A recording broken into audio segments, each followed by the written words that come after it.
Right. Well, earlier this week I was reading an article online from ABC News. It was regarding a recent study done by a Canadian university called Queen's University. The question was, if you are in a crowded room, whose voice would ring out the loudest? Which would stand out to you more, the voice of a stranger or that of your spouse? And in this study, there were those who were, their spouse and strangers were all trying to get your attention. They were trying to say something to you. And you were asked later to repeat what had been said. Now, this wasn't just a matter of could you hear them, right? But it was about having been in the same room with a group, whose words would you recall? For example, during our time of greeting, there were many voices going on and many conversations. There were probably a few cases where more than one person was trying to talk to you at a time. Okay? Which conversations are you able to recall? Of all the conversations you had during your greeting time, which ones do you remember? There are quite a few variables in this question.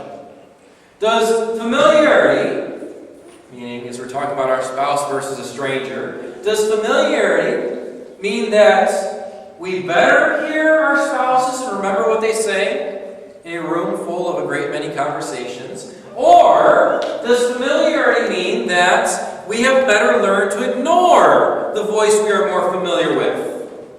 And therefore, we are better able to remember what the stranger has said to us. Which voice sticks out to us the most? During the test, as we said, they had a crowd of people all trying to say something to the listener. The listener was asked to listen to either the stranger or their spouse.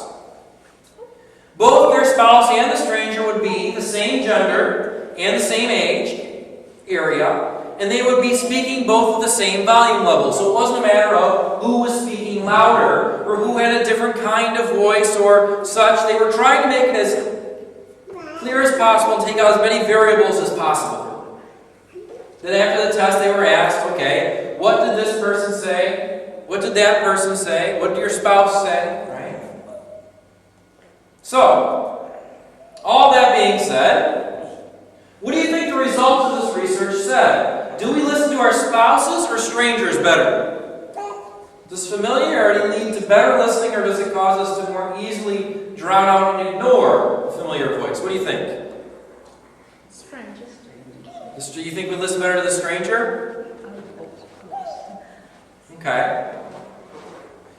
What would you say? You're going to say the spouse? All right.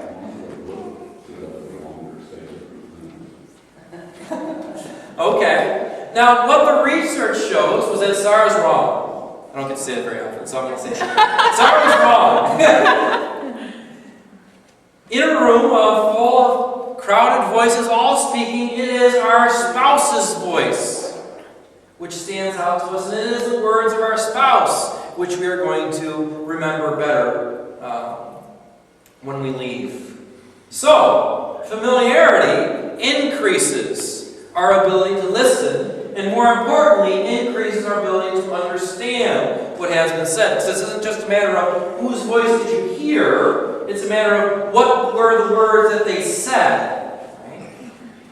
Now, this study revealed a little more than that, because they grouped the married couples into two groups. There was the ones who were between 44 and 60 years old, and then there were the ones who were between 61 and 79 years old.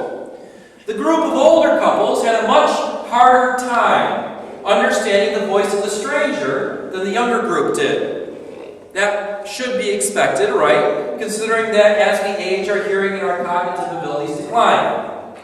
Not my words, but the words of the study. So, it would be expected as well then, that if the older couple had a harder time listening and understanding a stranger in a crowded room, that they would have the same problem with their spouse, right? Wrong. What in fact happened was that despite hearing and cognitive abilities having declined, the older couples were better understand the words of their spouses, not just that of the strangers, but they were better able to recite what their spouses had said than the younger couples were. Even with declining physical ability, familiarity allowed them to understand and repeat what their spouses had at a greater level of ability than the younger couples had. And note that 44 to 60 isn't exactly that much of a younger couple, especially when I consider Sarah now, right? Okay, so these people who we're talking 44 to 60 years old have still been married 20 years. Okay, these aren't couples that had met when they were 40, 50, 60 years old. These are couples that were married in their 20s. So does that surprise you at all? That despite failing physical ability, greater familiarity, granted greater ability to listen and understand. So the more we are around someone, the more we know someone, the more familiar we are with them, the better we are able to hear and listen to their words, even if we don't want to listen to their words. That being said, how does familiarity in turn impact our relationship with God? How familiar are we with His voice? And how able are we to pick out His voice among the crowd? Now, we should note that, first of all, familiarity has nothing to do with age so much as it does with time spent. Okay. Again, we said these couples were not chosen just because of their age, they were chosen because of their length of their marriages. They had all been married for a specific amount of time. Okay. They had spent so much time together. The results are not saying that older people are better at listening to their spouses, but rather it is saying that those who have been around their spouses longer, those who have been married longer, are better in general at understanding what their spouses have said. We should also understand that the dynamics of our relationship with God are much different than our relationship with our spouses.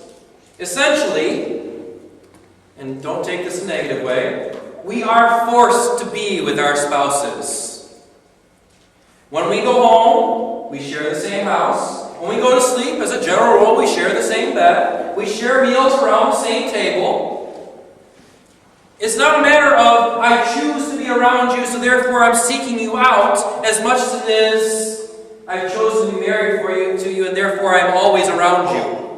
Well, not necessarily always, but quite often around you, right? Familiarity isn't necessarily by choice all the time. Now, that this always being around you, I think is a good thing, right? Imagine if we were forced to be around God a little bit more, what our relationship with Him might look like. Probably a little bit better. But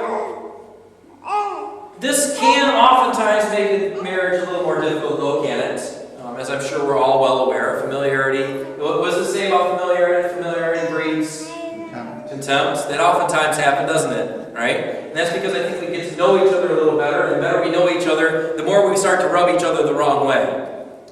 But at the same time, the more capable we are of fulfilling each other's needs and desires, because we know each other better. Right? There's obviously, we're big proponents of marriage, aren't we? Right? And what marriage means is staying together and establishing and continuing that relationship and just growing deeper into that relationship. There's a lot of value there. Okay? But we have to admit that our relationship with God is a little different, isn't it? We are only around Him when we choose to be around Him. You don't go home, sit down at dinner, and God's sitting next to you at the dinner table. Right? You have to choose to be around Him. You have to choose to spend time with Him. You have to choose to bring Him with you. That being said, if we do not set time aside with Him, if we do not choose to bring Him with us, then we're not gaining familiarity.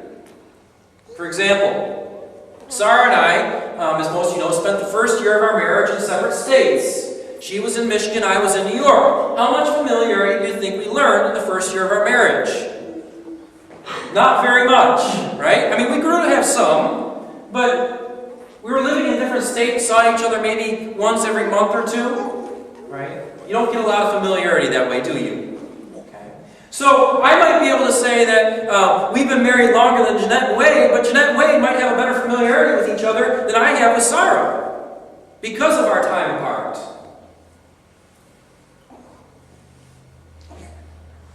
Only a limited amount of familiarity can be gained in a relationship with a great physical distance.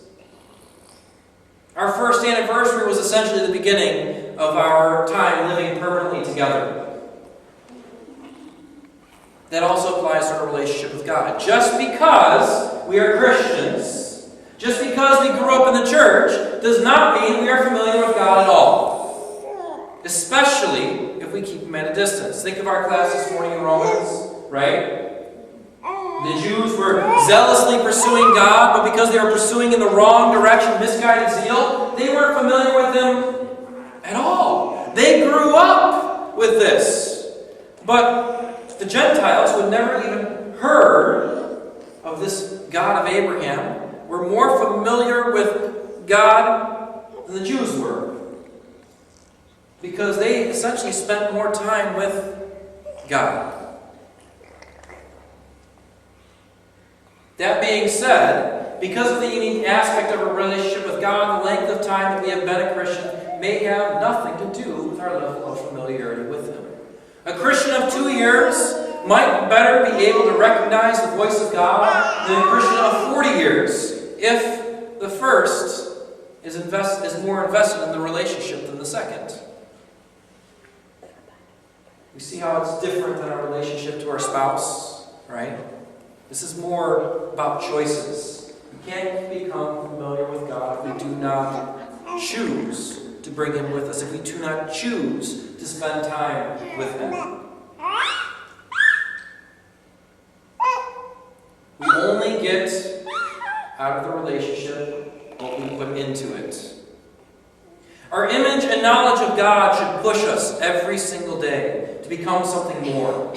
It should challenge us, and it should even correct us. If we do not feel pushed, challenged, and even corrected in our everyday lives, then maybe we're not that familiar with God.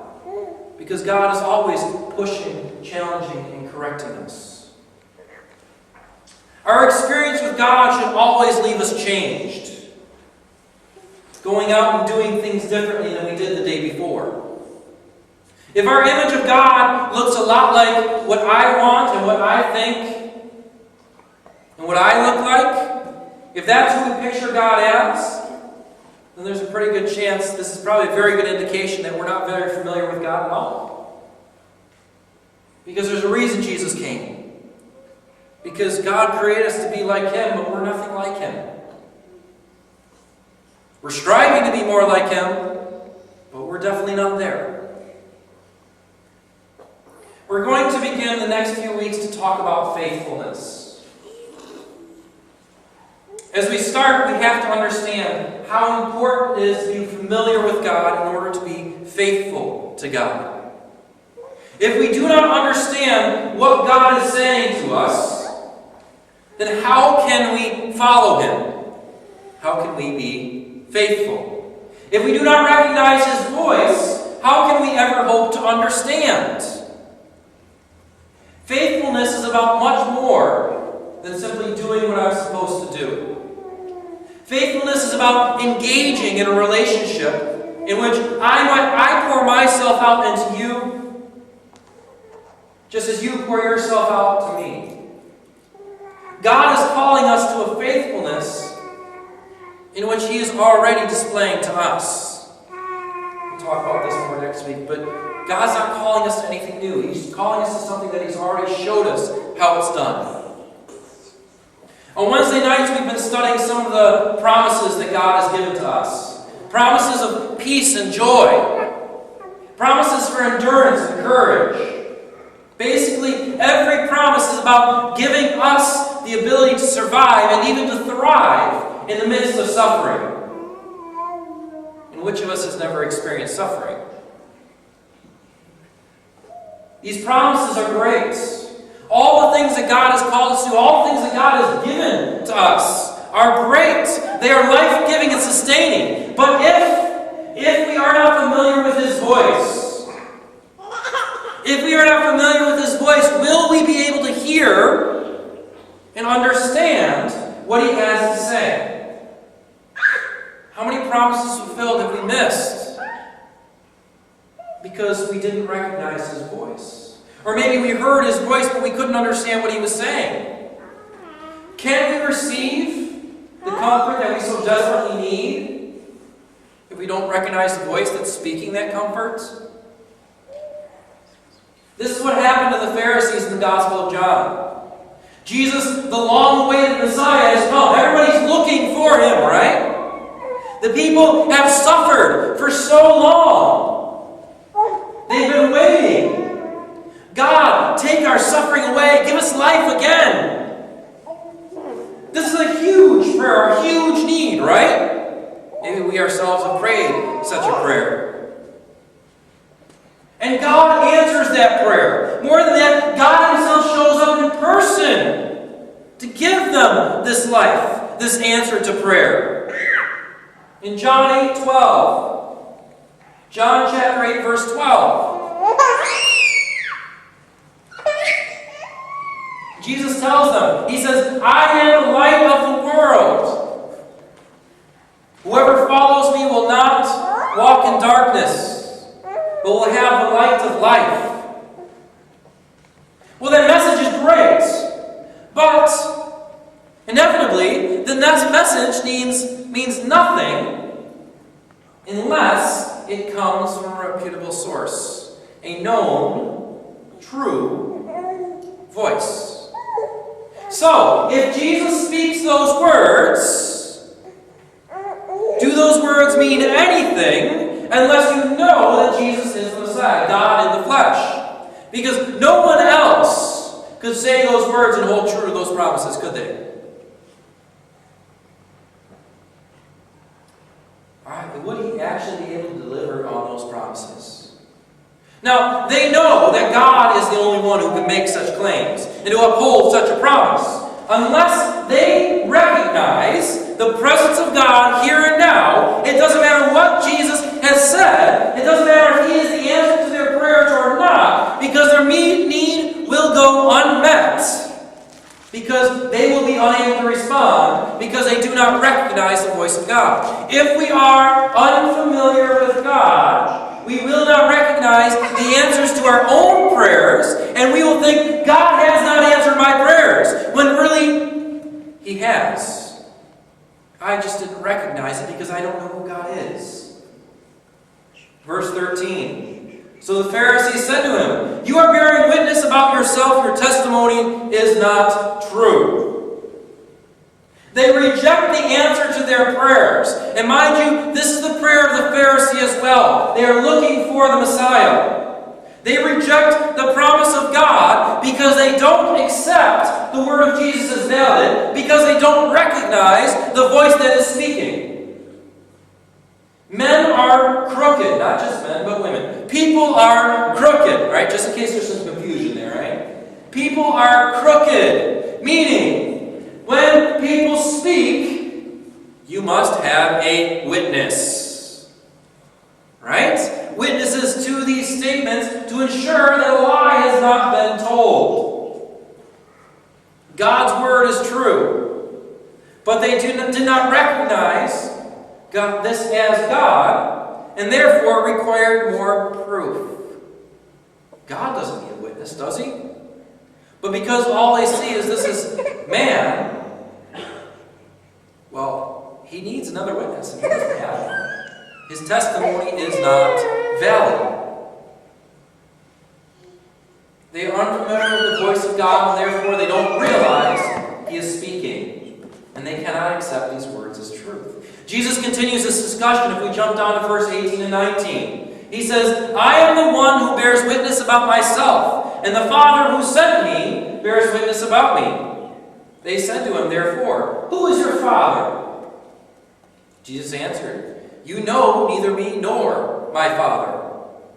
If you knew me, you would know my Father also. Imagine for a moment that you're in dire straits. You are stuck, right? Bills are piling up. You're against the wall. Unless you pay your bills tomorrow, you're going to lose your house, everything. You pray to God for help. And then you hear someone call out from the door, but you don't recognize the voice. It must be someone trying to sell something, right? So you don't open it. But in reality, it's God, the answer to your prayer is there, ready to pay your bills and save your house. But because you didn't know who was knocking at your door, because you're unfamiliar with that voice, you don't answer the door. Your prayers are answered, but unreceived. And guess what? Tomorrow you've lost your house.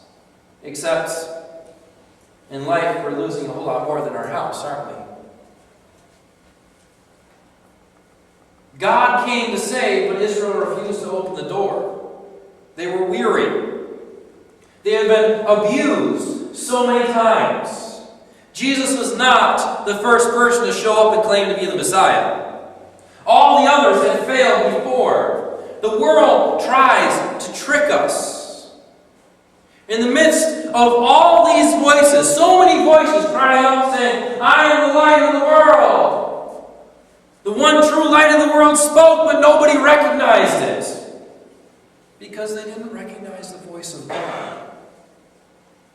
His voice sounded a lot like the rest, and so they ignored him. Because they did not know the Father, because they were not familiar with their God, they did not recognize the voice of their God and when their God was working.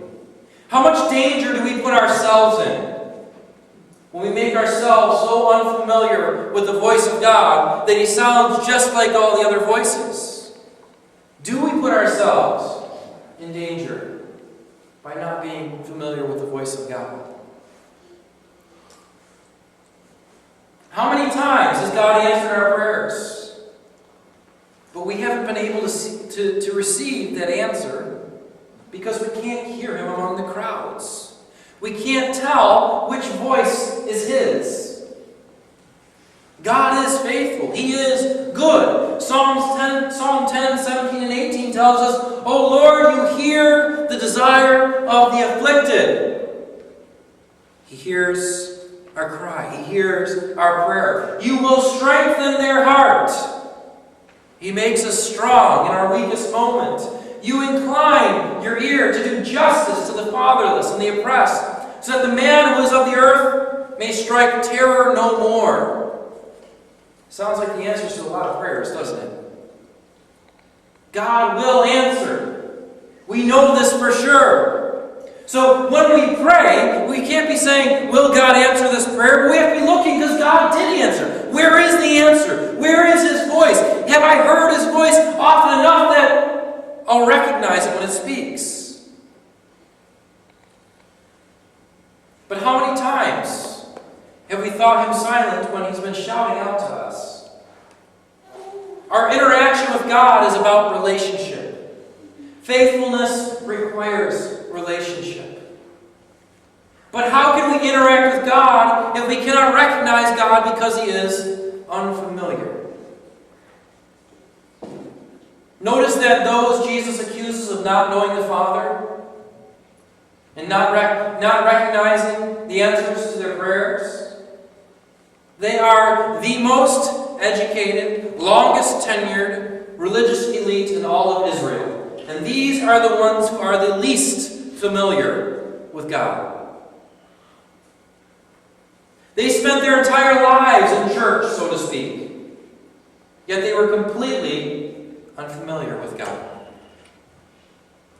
The ones who recognized His voice were nothing but children in the faith. They were those who just walked in the door yesterday. God answered the prayers of both the rich and the poor, the religious and the pagan, the Pharisee and the prostitute. But one could not receive that answer because they were completely unaware of His voice. They didn't recognize it.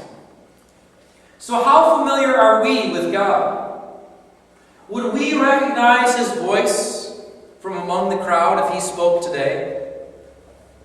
There are so many things that are calling for our attention. Right? We can't deny this. I mean, just drive down. Jeanette and Wade, you guys are going back to Fulton. How many billboards and signs and advertisements are you going to come across on the way to Fulton? And that isn't exactly a major route with lots of traffic where they're posting everything. I Imagine, Teresa, when you go to work down in Syracuse. How many things are streaming through your attention? Are we going to be aware which one of those are God? The crowd has never seemed so large. The answer to our prayer can be found in pleasure, in things, in money, in medicine, in alcohol, and drugs. Or so the world tries to tell us, right? But in the midst of all these voices saying, "Here, I will fix your problems," there is one, only one, that is speaking truth. How will we be able to make it out and tell the difference with so many other voices screaming so loud? Like the study that we mentioned at the beginning of our sermon, the voice we are the most familiar with is going to be the voice that stands out among the rest. The voice that we spend the most time with is going to be the voice that we recognize, understand, and can repeat what's been said at the end of the day. That means that if I am not in the practice of listening to God, of being in His presence, of reading His Word, of being in prayer, of being in the presence of people who are in the presence of God, then it's going to be a whole lot harder for me to hear His voice. It's going to be a whole lot harder for me to hear the answer to my prayer which has been given. It also means that if I choose to engage in the process of relationship with the Father, devoting time and effort to Him, bringing Him with me wherever I go, if I devote myself to becoming more familiar with who He is, it will become easier to hear His voice, even when the crowd gets louder, and even when His voice is nothing more than a whisper. God has called us to be faithful to Him as He is faithful to us. But faithfulness is not something we can just pick up and suddenly have. You can't walk out the door and say, "Well, today I'm going to be faithful." Faithfulness involves relationship. Relationship creates familiarity. Familiarity, recognition. And recognition of the voice of God means that we have heard and received the answer to our prayers and have found that peace and joy that we are so desperately seeking after.